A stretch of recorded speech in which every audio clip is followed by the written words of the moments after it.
So today we're going to be talking about resolving chronic pain matters even if you're single.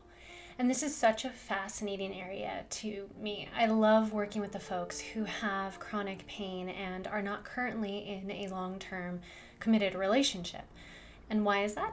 Well, because I like busting the myth that healing pelvic pain has to be done in a relationship. Plus, effective dating, meaning finding a partner who aligns with your values, takes a certain kind of mindset that is also needed for pelvic pain relief. And now I know that this might not seem related, so I'll explain all of that connection in a moment. So in this video, you'll learn why it's important to work on your pain even if you're not in a relationship. And I'll also give you some ideas on how to navigate dating while you're recovering from penetrative pain.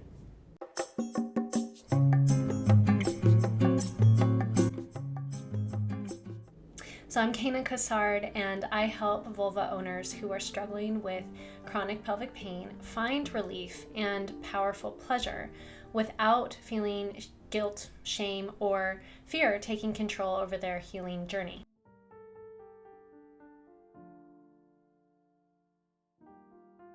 So now dating and dealing with pelvic pain can be super scary. Not a lot of people understand it, it's tough to talk about, and it has the potential to impact the other partner's sex life. But are you willing to risk leaving the pain unresolved and it costing you the chance of a happy relationship? I wouldn't imagine that that's the case. So why else deal with it now? Why not just wait until you're in a partnership and have to deal with it? Here are 3 main reasons. Dating is already tough enough. Insecurities and self-conscious thoughts fly around like it's nobody's business. And then we're gonna add in something that feels heavy like chronic pelvic pain, and it can just really take a notch up in the dating anxiety department. So most people who have pain with sex think of it like a dark cloud and this shameful secret that, if revealed, it's going to paint them as broken or damaged. And when we have something in the backs of our minds that we are feeling really self-conscious about, it makes it really hard to fully let go and get comfortable with the person that we're trying to get to know. Therefore, anxiety is actually running the show, and it's that much harder to let your best self shine through if you don't feel like you're doing anything about it.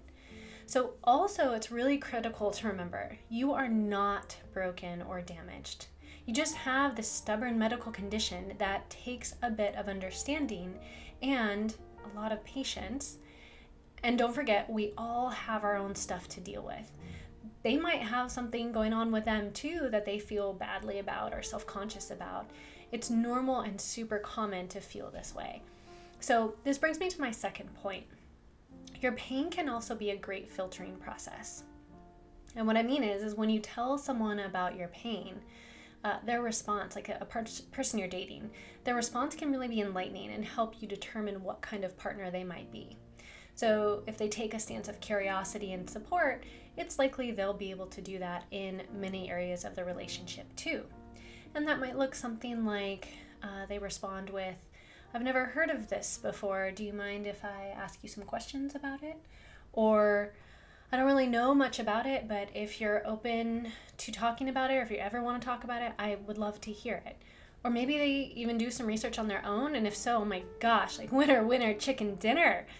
So now if they say something like, "So you can fix it, right?" Or "You're doing something about it, right?" Or "How long does it take to get better?" Then they're likely a partner who focuses on their own needs, i.e. their desire to be able to have sex with you, or they might be dismissive of your experience and therefore might not really be the most understanding when it comes to relationship issues in the future. So now this might not always be the case in every single situation, so don't take it as a golden standard, but you can use it as a way to start to assess how they take in tough topics and how willing they are to discuss it and the ways that they're open to discussing. Then once you take that in, you can check in with your body and see what your body feels. If you feel safer, accepted, less tense, then that's great. But if you feel more defensive or you feel worse or more self-conscious about yourself than you did before, it might be an indicator that this might not be a good match for you.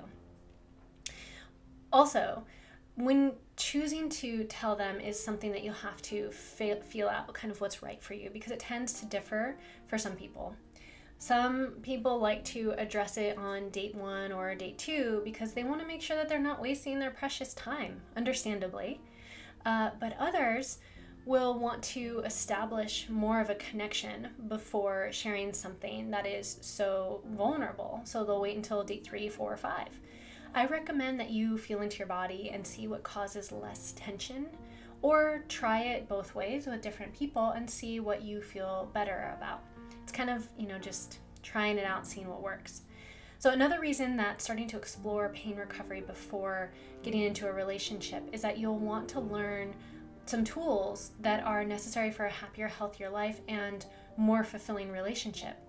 And these are the tools actually needed for pelvic pain relief. So in my online course, Pelvic Pain to Relief and Powerful Pleasure, not only do I talk about pain relief directly, but I also explore the many other areas that people don't realize indirectly impact or maybe even cause pain. So for instance, learning to access your intuition better so that you confidently know what you want and what is important to you. Something else might be like developing assertiveness and communication skills in order to express yourself and get your needs heard better, or even enhancing your sense of self and building an identity so that you feel passionate and inspired about life and not just living paycheck to paycheck or just to simply exist. So these are all things that great therapists and relationship or dating coaches teach us ways to find really good relationships and have great sexual health experiences. That if you create happiness and joy within yourself, then it'll be easier to find an equally amazing partner and great sex. So to recap, it's really important to work on your pain journey even if you're single, dating, or in a new relationship, because the skills that are needed for long-lasting pain relief are the skills that translate into overall life and relationship satisfaction. And growing this way also allows for healthier new relationships to develop as well. Now, and don't forget that the silver lining of having pain can help you determine if someone that you're dating has the kinds of nurturing or supportive qualities that typically make a good partner. So in my online course and community for pelvic pain to relief and powerful pleasure, we talk a lot about how to even start the conversation of painful sex with a new partner. But more on that later. I could talk forever about it. So for today, you can use the quick tool that I mentioned earlier to check in with your body and when you're talking about these things with a new partner, and then listen to what your body is telling you. I really think this will be a helpful tool for you, and I look forward to hearing about your dating journey with pelvic pain, and let me know if this helps.